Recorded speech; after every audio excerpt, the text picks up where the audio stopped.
Yes, here we are. It is the day after Yom Kippur, and wow, that was a wonderful day. It was also a lot of work. It's good work, it's holy work. And I was blessed to go into Yom Kippur with a bit of a challenge. And from this challenge and doing the hard work, I was blessed with a huge breakthrough and a huge kind of insight into forgiveness and the concept of forgiveness, and new fantastic, wonderful ways to mess with your mind, to heal with your mind, or to mess with my mind and to heal with my mind. And I want to be a bit vulnerable and share with you a little bit of some of the challenge that I went through, just a little bit this year, which gave me a huge challenge of really having to step up on Yom Kippur and finding forgiveness. And it's something that I know a lot about and I've done a lot of work on, but this was like a whole new level of challenge. And I was blessed to have a whole kind of breakthrough and a kind of understanding about what's possible. And I want to share with you now a little of the kind of journey I went through on Yom Kippur. Now, first of all, I just want to give a shout out to anyone that kept Yom Kippur. Yay! How was that for you? If you're in the house right now, just say where you are in the world, where you're listening or watching from. So I know, get a little sense of who's out there. It helps me to tune in to what to say and how to say it and what you all need. So just enter a location so you can get a feel for who's out there. And how was your Yom Kippur? Did you hold in there? Was it high and holy? Was it a struggle? Were you just focused on eating or not eating the whole time? Or what paid you up to the sitter? Did you manage to reach up and out and through and let go of some things, or have a high profound spiritual connection? We have my friend Ira. I never got back to you, but your wonderful request about the good work you're doing. I hope all is well with you. Looks like you're doing fantastic work on the Amuna project. Obviously, a brother or sister to the Elevation Project. Hatzlacha to you and the Holy Rabbi. There's Matthew. Shalom to you.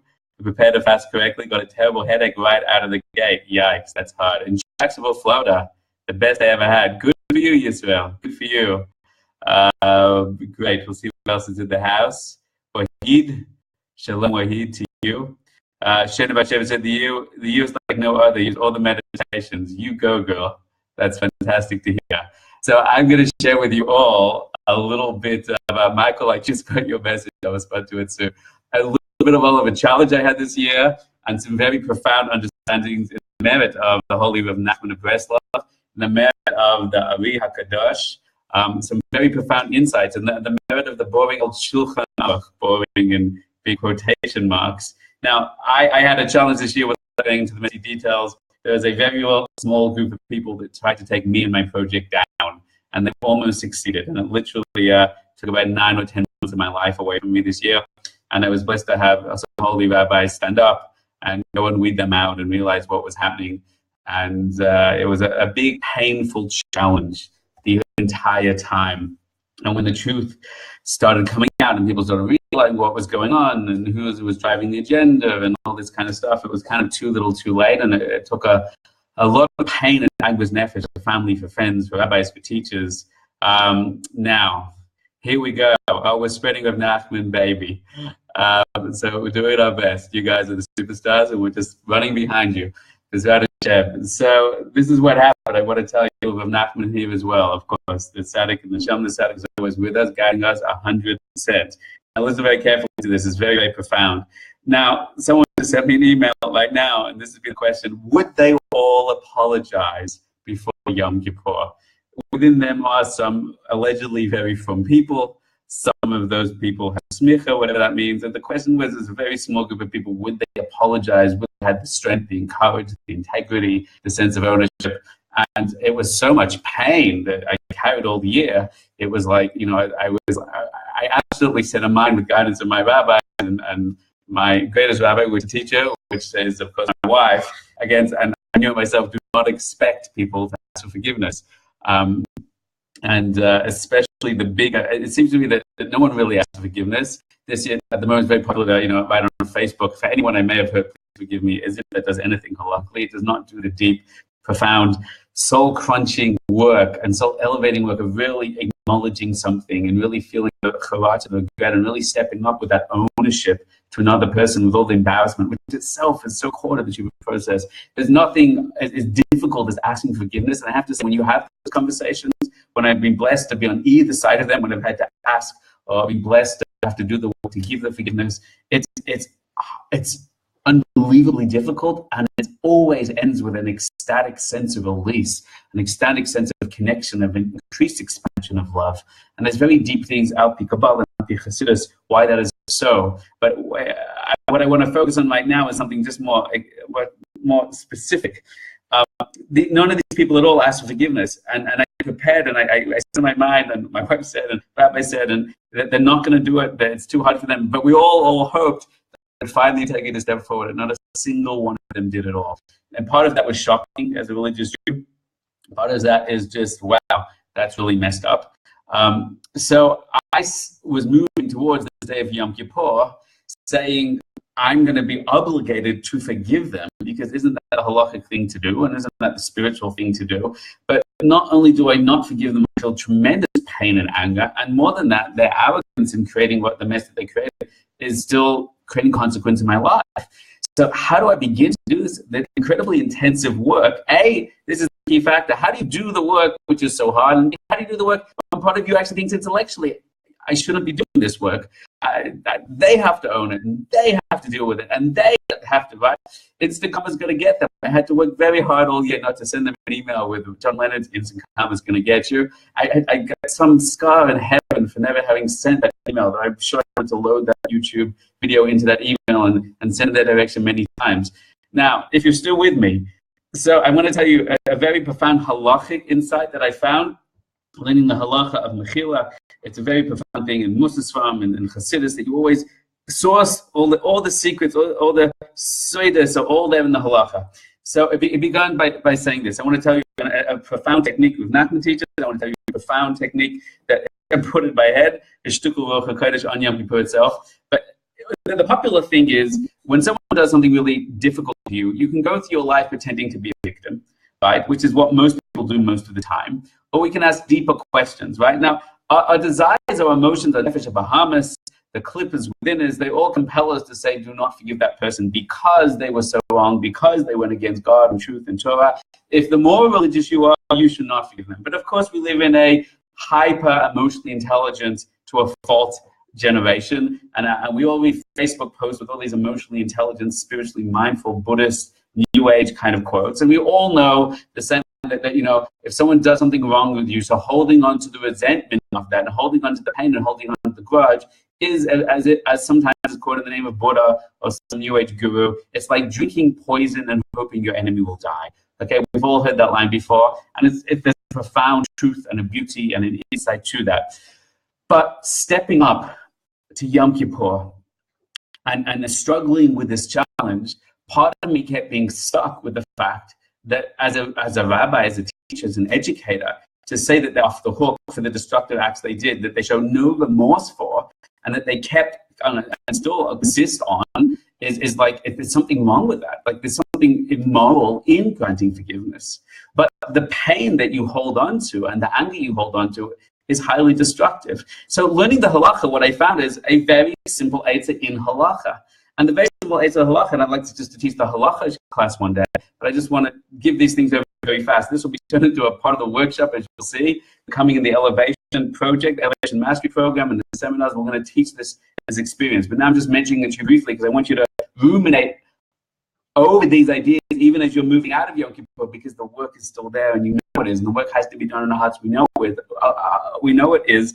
Yom Kippur opens up the potential, but the energy continues, especially during these holy times into Sukkot. Sukkot says in the Sfam Tradition is Tshuva Ma'av as well. It's return from love, and we have to keep doing this work. We have to drag that, as Nachman says, like you drag the people sitting on the side of the room who aren't dancing, you have to drag them into the dance.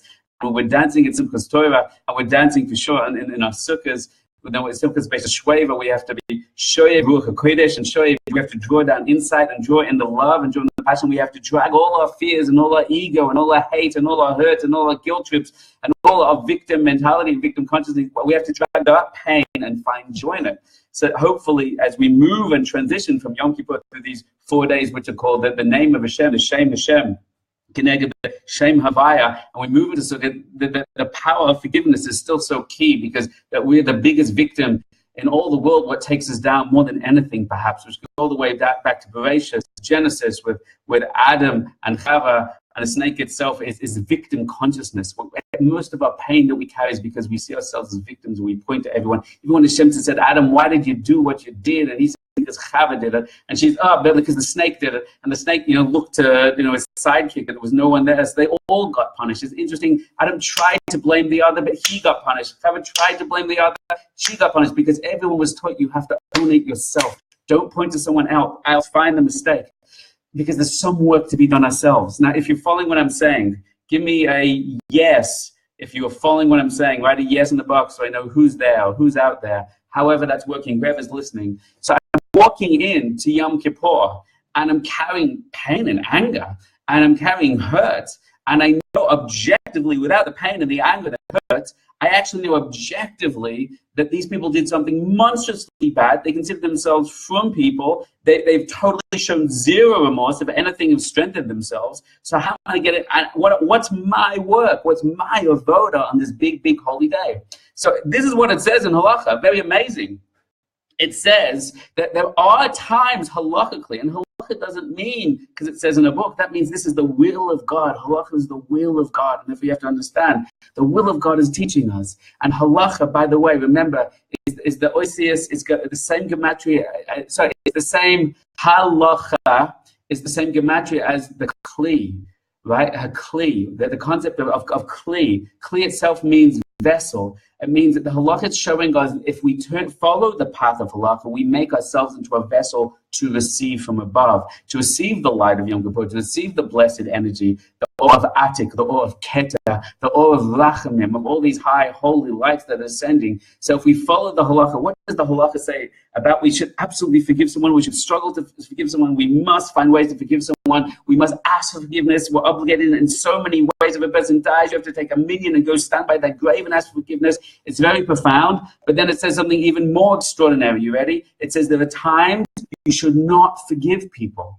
Now, when I read that, and it listed them, it listed 3 reasons you should not forgive people. And what's interesting in this situation, I perfectly qualified for all 3 reasons. And then the halakha teaches something very profound. Our sages, Chazal, are teaching us something very profound. And then it says, but even if you do not forgive them, you must eliminate the hate from your heart anyway. And I was like, wow, I never learned of that distinction, that it exists, that it could exist. That because usually forgiveness and eliminating the pain from your heart are considered a couple together, one and the same. That's what that line is, right? Hate, holding on to the pain or anger you have someone, they do you wrong, it's like drinking the poison, hoping the other person dies. Therefore, forgive them. Torah says no. Intellectually, there can be many times when it's not valuable for the other person to forgive them. Then they're not going to learn the lesson. Then they're not going to realize this consequence of their actions. Then you as a teacher are not teaching them the right approach. Then they may continue to hurt you or hurt others. So you do not forgive, but you cannot forgive someone externally. But then still, and then it teaches, you must eliminate the hate and pain. You must eliminate resentfulness, because that is fundamentally a lack of emunah, because those persons don't exist anyway. That was done to you by Hashem. And that's something you need to work through. That's something you need to be makabel with ahava, with love, to see the hashkacha in it, to see how that helped you, to see how that built you, to see what was needed from that. So then I went in Yom Kippur now as a very clear vision in my mind of what the approach was. Of course you should not forgive them, because they've shown zero ownership, zero remorse, and if anything, they've doubled in on their points. So they don't, not only do they not deserve forgiveness, it's not healthy or spiritually beneficial to them to get forgiveness, but it's absolutely spiritually, emotionally imperative on myself that I find the release button. And it's so much easier to find the release, or I begin to seek for the release, when you know that they shouldn't get forgiveness, rather than that everything should be nullified. Sometimes when you hear these emotional kind of new age, kind of, emotionally intelligent teaching, sometimes you go, oh, that's so beautiful, that's right. But sometimes I find that they're a little extreme, and they're a little kind of, yes, forgive everybody, otherwise you're carrying pain in your heart. But there's a little of injustice in that, which is dangerous. right? It's a little too far to the left, a little too far to the loving side. So Torah is always the central line, which has the love and compassion, the emotional intelligence and spiritual insight, but it also creates profound boundaries in the world. So the answer is, and this is before I begin to tell you the techniques, the answer is, my friends, number one, some situation you have to clarify what they are. You do not give forgiveness to that person, but that's externally. On the inside, you must eliminate the sinah, the hate, and the hurt from your part. That's a halakhic obligation, because that's going to block you off from receiving the light. Now, that is something I could handle well. That's something that made sense to my reason and my heart and my soul. So now I stepped into Yom Kippur. Now, when I stepped into Yom Kippur, now it's like, now we need to take the techniques, so all the techniques that I learned from the Holy Works, from the Tzaddikim, I teach over through the Elevation Program. I've been teaching online. We're trying to get them out. People interested in going to elevationproject.global. You find we're building a site shortly in the Elevation Mastery Program. All these wonderful things are coming online so we can share these teachings with the world. But I want to tell you two profound teachings, one from Rav Nachman and one from the Ari HaKadosh, of what they taught me of how to enter into the state. Now, I just want to know if you're following me so far. Give me a love heart or something like that if you get what I'm saying and you're with me and you're listening. There's 26 people listening right now. I'm going to every person listening just write to 26 in the box and press enter. So if you're one of the 26 up to speed right now and you're still following me, you're paying attention, then I would love to see that you're out there so I know what's going on in real time. Avivit, Pasternak, Michli. I know who you are, but I've never understood what the three names are doing. One day you'll give me a Kabbalistic page and why they're there. Thank you, everybody, for checking in the love. The release button says on it, that's what you learned from this, not the who had hurt you. Don't actually know what that means. Thanks for those roses. Okay. Are you living my life? It would be an anonymous chus. I would live your life. But I'm happy to live a life close to each other rather than the same life. We could go in sync, in harmony. Okay, here come the 26s. Thanks, everyone, checking in. And thank you, Sarah. I hope you enjoyed the other night. How's the meditation? Good to see you. Thanks for coming over to set up. Okay, so here we go, my friends. Pastor Nick Maiden. Now it all comes together. Wonderful. Hello, Shira. Long time no speak. I hope you and your holy husband are doing great. So, 26th is Keneged Shem Havaya, Leora. That's the name of God. It's also how many people in the room right now when I ask that. So here are two techniques that I'll teach practically in depth if they involve a lot of other elements as usual as we learn in elevation, the concept of Vekas, of Ishtavis, of Batlis, of a lot of things, of Halat and Shabbos, a lot of things we integrate, terms that we use that we know what the experiences are for. So we'll get to that shortly. But now, right now, I want to show you something right now that was very, very helpful. Number one, Rav Nachman says, when people come against you and they're Shayim, now there's a few different Torahs that he puts this together, and so you have to see different places. The first thing you're supposed to do, as we know, Reish Pei Beis and Kuf Lam and Zayin, Lakut Maran, of course, is basically finding the Kud Tava within them. Okay, what that means even if people do the worst possible things, what your goal is to still find a point of good within them. Right? Now, that doesn't mean find a point of good within them. That really means to meditate so deeply in that person, with something we call an elevation from the Sram, is kashrus, to be spiritually and energetically bound to them in their mind, that you feel them, you feel their energy deeply, and you feel their anger towards you that they have, and the pain that they have towards you, and the whatever venom, you feel that. And then you have to, and your anger towards them, and your pain and frustration, and then you have to learn to navigate and feel through that. And you need to find within them the good, the heart, the neshama. What pain are they carrying? Because the reason they're hurting you is because they're hurt. Hurt people hurt people. Didn't you know that? Hurt people hurt other people. So really, they're doing bad things in the world because they're carrying their pain, they're carrying their anger, they're carrying their hurt. Is that from this life? Is that from previous previous lives? Is that from early? Is that from late? Where is that coming from in their shorish neshama? What journey have they been on that's awoken that hurt within them to want to hurt you?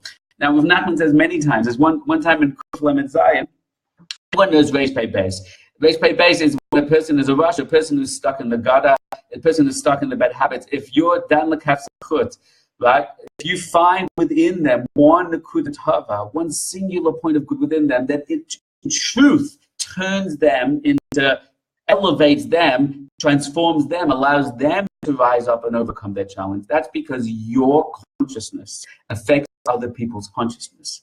what your attention is on within them, help them see and find and discover and awaken to the good within their own selves. That's normative. That may be radical in a scientific sense, even though things like quantum mechanics show us about the internet connectivity on a quantum level of all things, and also consciousness to those things. And that's no different when we pray for someone to get healthy. Of course, our consciousness is not just affecting them, it's also affecting their body, right? And when we pray for someone to get over obstacles and issues in their life, that's because our consciousness not only affects them, and it affects the things happening in their lives and more. That's what we call the ayin hara. When we have negative thoughts and negative intent about someone, that builds up around it and affects them. It creates negative forces, clippers, negative energies, negative elements of consciousness that affect and impinge on their lives. Therefore, when we have an ayin tav, a good, ayin tav is not just a psychological tool, a good eye, a good perception, believing in someone, loving someone, finding the good in them. It's not just because it's psychologically nice and makes you feel warm and cuddly, makes you love people more. It's because it actually affects their own consciousness, their own perception of self in real time, and it affects the hashkacha, the forces, the energetic forces, the karma, the mida keneged mida, hashkacha, the providence in their life, or what will happen to them. Now, this is absolutely foundational in Torah from the times of sages and on, for certainly in Kabbalistic and Hasidic texts. Rav Nachman goes to town over this many times. One of the things that Rav Nachman says on the subject, so Reish Pei Beis, he talks about the Torah, Reish Pei Beis, he talks about if a person's in the worst, lowest place, find good within them, and by you seeing good in them, it will in truth turn them to good.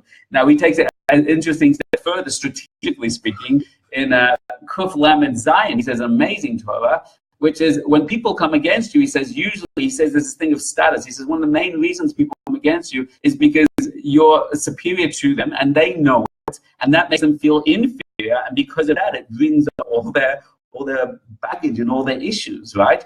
He's not putting he's not putting to see yourself as superior as a point of arrogance, but he's saying that's how they perceive it.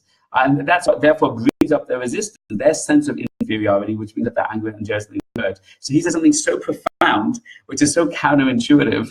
And he just hold on the axiom that from the tzaddik's perspective, every one of us is good, even when we fall into the worst place.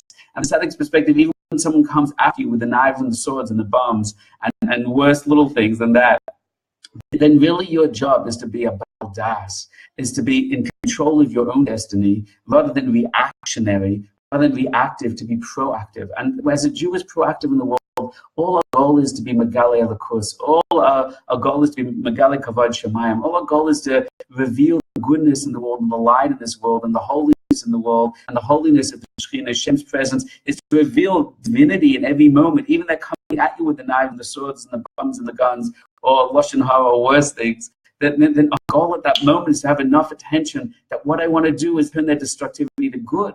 Destructivity, I think that's a word. If not, I just made it up, Mazel Tov. You were here when it happened. Now, here's the key part I want to tell you, my friends.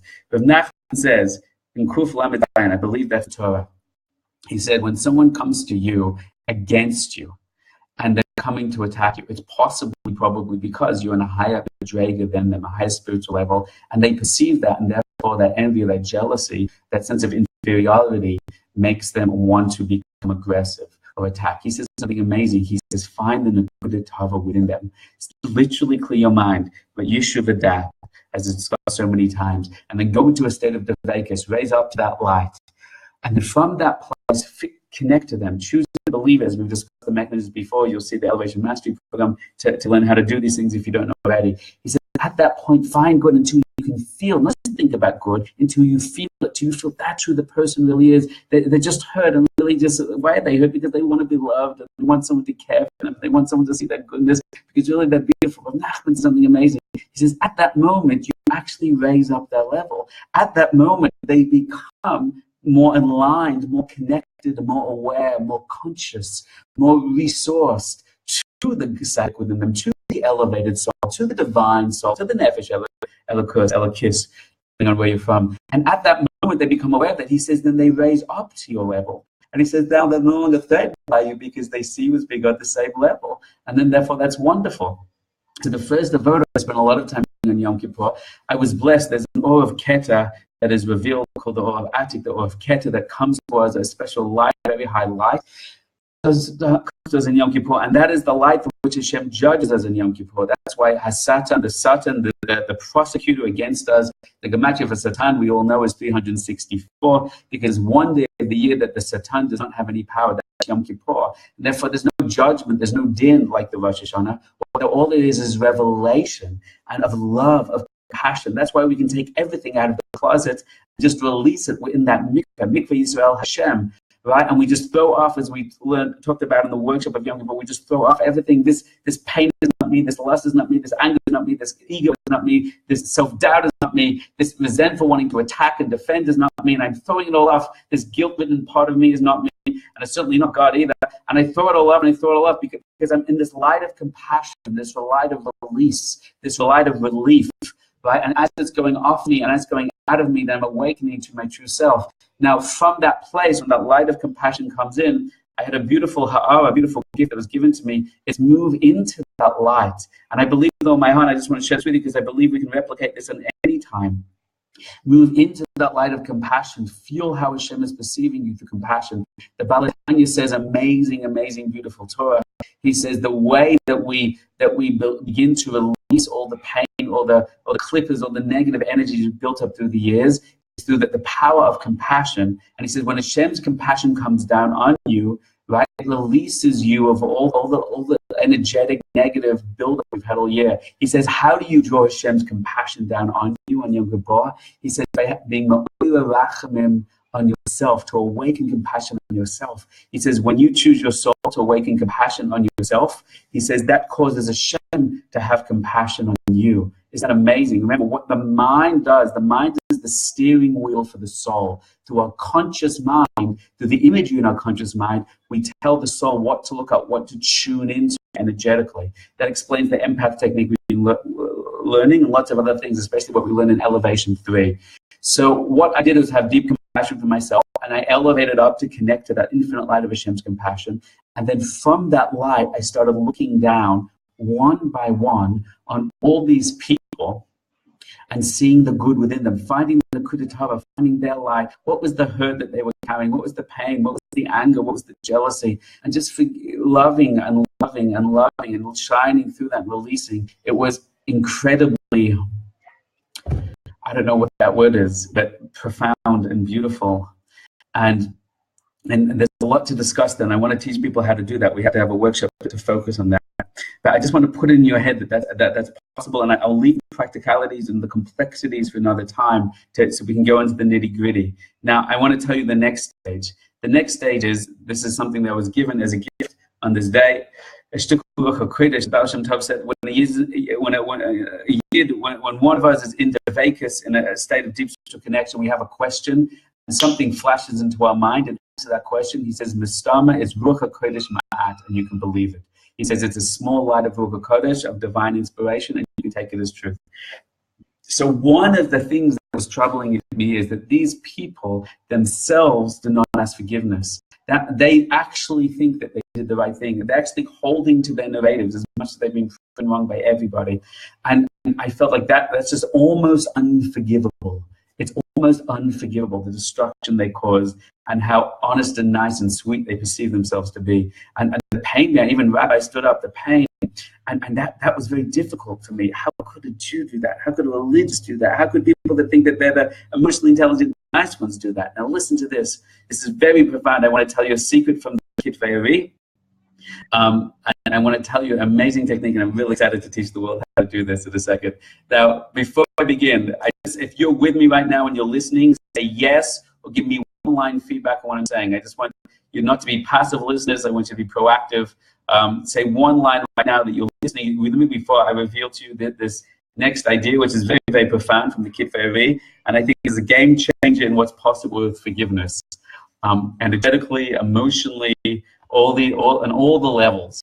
Spiritually, as a mitzvah, Rabbi Ira says yes, and Rabbi Ira, I know you're suffering some physical ailment, and I've always been meaning to reach out to you about that. Amazing so far, wonderful. Aviv says reveal. Who else? Is it always that you have to scroll up on this Facebook thing? It's a little weird. Hila says yes. Michal, the hailing Michal, long time no speak, says tell me. Yes, says Sandra. Rachel, yes, your light is being unleashed. Really, I meant to turn that off. I'm sorry. Devorah says, listening very much. That's a lot of listening. Yisrael Paul Kegel says, yes, it's so relevant. Wonderful. Every and then if you speak enough as a teacher, you're bound to accidentally see something relevant. Robin Callan says, mind is blowing. Mind blowing. Now listen very carefully, my friends. There's a profound question that is dealt with. If you saw a Yom Kippur class, I touched on this a little. I regret not having time to go more into depth on it. There's some such profound secrets that in the Chassidus and in Kabbalah. When we say the vidui, what we say is Hashamnu, Begalnu, Bezalnu, etc., etc. One of the classic questions is, why are we saying it in plural? Now, first classic question before we say it in plural is, why are we saying this at all? So many of those things, I may be very arrogant and self-righteous, I probably am, and I'm a rabbi, and I'm a man, and white, and all these terrible things, I've done because of that, or I am because of that. But at the end of the day, so many things in those lists, even if I'm the worst possible person, I never have done in my life, let alone in the last year. And I can honestly tell you that most of those things on the list, I've definitely lied. I've stolen when I was young. I've stolen people's sleep. Sometimes I woke my wife up accidentally, and I regret that. So there's little things I've done, but so many of those things on the list, we ask the question. The sages ask the question. It's asked in the Kitvevi, but we didn't really do them. In truth, we didn't really do them. Number one. And why are we saying it in plural? Why am I saying we did? Now, there's many profound answers of why we say it in plural. There's a tradition that we have, that we even do it for our forefathers, that we do tshuva, we do repentance, we do return for our forefathers. That's one of the plurals, the way that we ask on behalf of our parents and their parents and their parents all the way back for forgiveness. That's very profound, that you can do forgiveness for your parents and affect energetic change in our parents as well.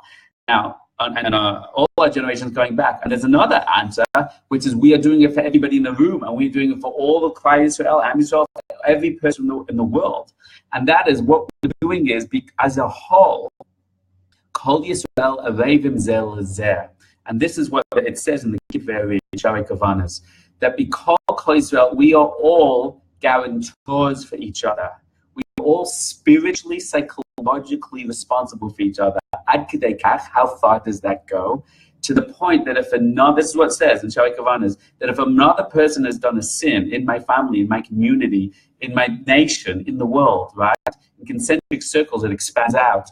Then part of the suffering in my life, part of the challenges in my life are not because of my own issues or blocks or sins. They're actually because I'm also affected by that of other people around me, that other things have done. Not only am I connected and influenced, I'm influenced to the degree that I can take on someone else's emotional block, that I can take on someone else's sin and the negative energetic, the mashchisim, the how do you say that word in English?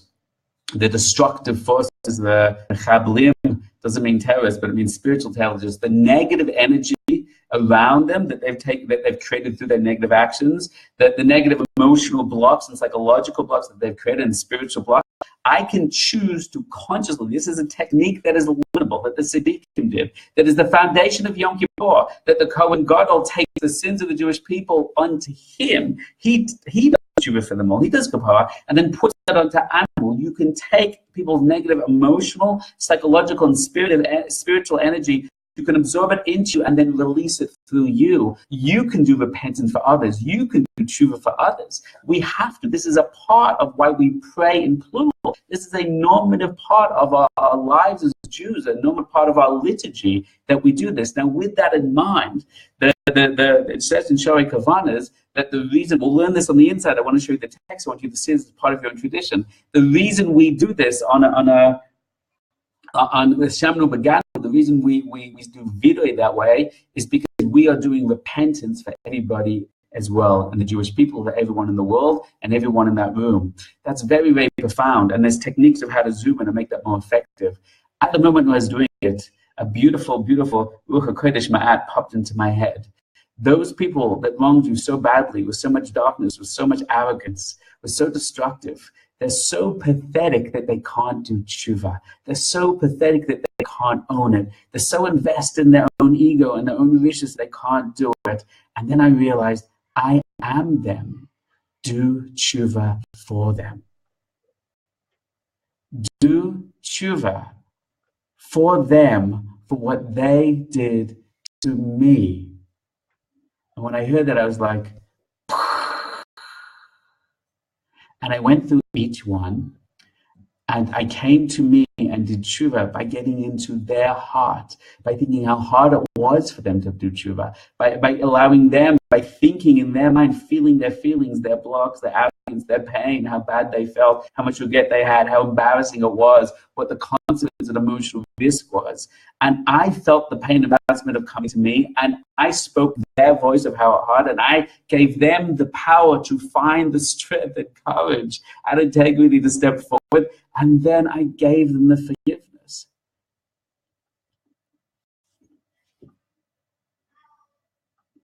Now, I don't know what happens in reality after that.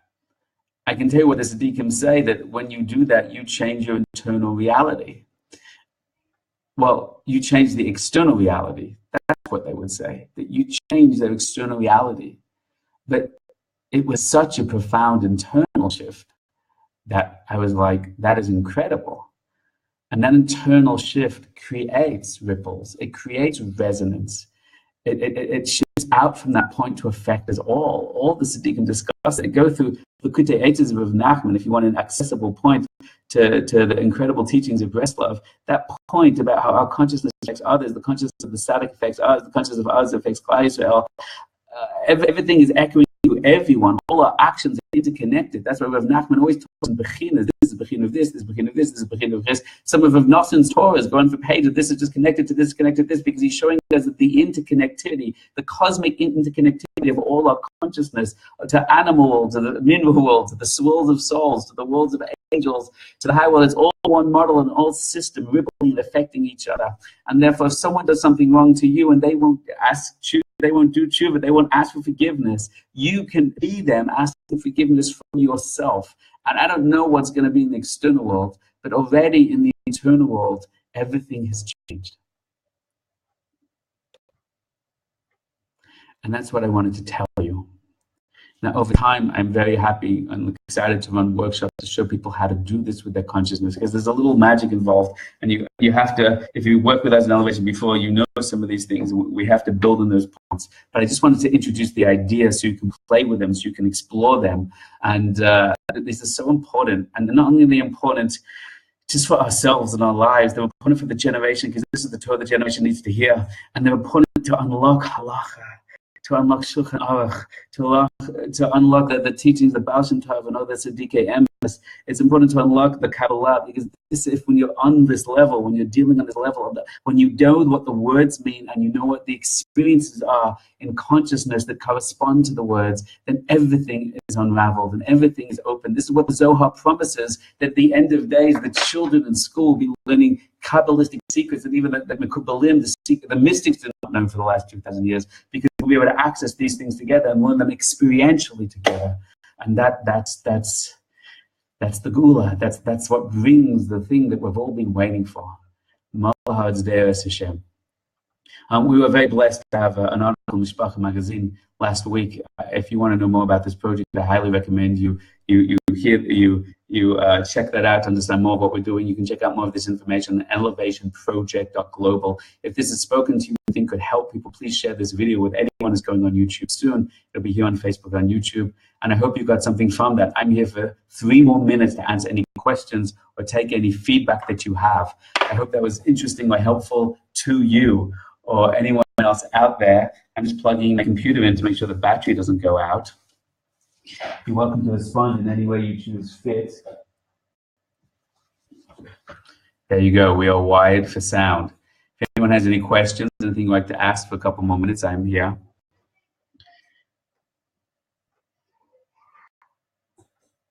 You could talk my way through this as I wait, but it's actually much nicer just in silence, isn't it? In the empath group, we've been learning the Hisbatlis tool, the erasing tool. It's a very fast way to get to Devekas and to get to Yishtavis. Gives you new energy, clarity, regrouping within. You come back much more present and connected. Karen says, may we grow and merit one day the level of true connectivity to Hashem and all and everyone around us. Be'ezrat Hashem. Amen. Robin says, thank you. If we feel we have been wronged by a non-Jew, is the process the same? Of course. Unless they're a Malach, then we should kill them. I'm just joking. I mean, you should, but you don't know who Malach is, so don't do that. If you meet Adolf Hitler, you're allowed to kill him. Miriam says, thanks very much. You are a strong fire, Baal Shuva. Amen, I think. Elakim Evan Kinstlinger, just in. Miriam Howard joined. Karen said, and does the tshuva work for deceased Gentile parents or people? Yes, it does. There's many halachas about how to do tshuva or ask for tshuva from deceased people. That's not something we can cover right now, but I suggest you ask your local ultra-Orthodox rabbi. There we go. I'm glad you're having fun at Vivit. Fine. If you enjoy that, give me a rosy heart right now. You can send one out. That was my little insight of the evening. Hope it gives you all cloudy inspiration. These are not just words to think about. These are actions and meditations to do, to perform, to explore. Islam, just get in there, get your soul dirty, your fingers dirty, trying and exploring and playing. What does that mean? Write down the process, as I say it. Set it any practical information I accidentally gave you, and see what happens, and what happens, what are the blocks, and what are the challenges. If you want to join our empath group here on Facebook, it's the Elevation Empath Group. Has that for a clever name. You're welcome to continue the dialogue and conversation over there. I hope that was interesting for everyone. Hilla says, so we're saying, and you just imagine them asking forgiveness, then give it. No, you become them asking for forgiveness, and you ask for forgiveness. It's not you imagine them giving. You have to go in there with all the complexity and feel the complexity, why they want to ask for forgiveness, why they don't want to ask forgiveness. And yet you have to work through that. That's part of the challenge. And yes, it's guaranteed by the Baal Shem Tov and the Mekubalim of Nachman to absolutely have an external effect, but do not play for the external effect. Play for the internal effect, and when that's done, go with a Muna Pashuta, with simple faith on your way, knowing that in your heart that you did the work. And the rest we leave to Hashem. Whatever needs to happen, happen. Rachel Danziger, Mama, so many names, so little time. Says, what are the 3 criteria for not having forgiveness? You should look that up in your local halakhic work. I don't want to go into that right now because there's lots of nuance in halakha, and I don't want to pass in halakha. You could ask some rabbis. It could even be in guidelines. I think it's in the English version of guidelines as well. You can check that out. Blessings to you and yours, Rabbi. Right back at you, Karen. Anna says, thank you. I am not Jewish. I needed this today. It doesn't matter, and I'm glad you needed it. It's good to get what you need. Maybe you all be blessed to forgive and be forgiven, and to make the most of the holy light of this special time. Please share this video with anyone else you think it could help inspire, and lots of love and light from the holy city in Jerusalem. Over and out.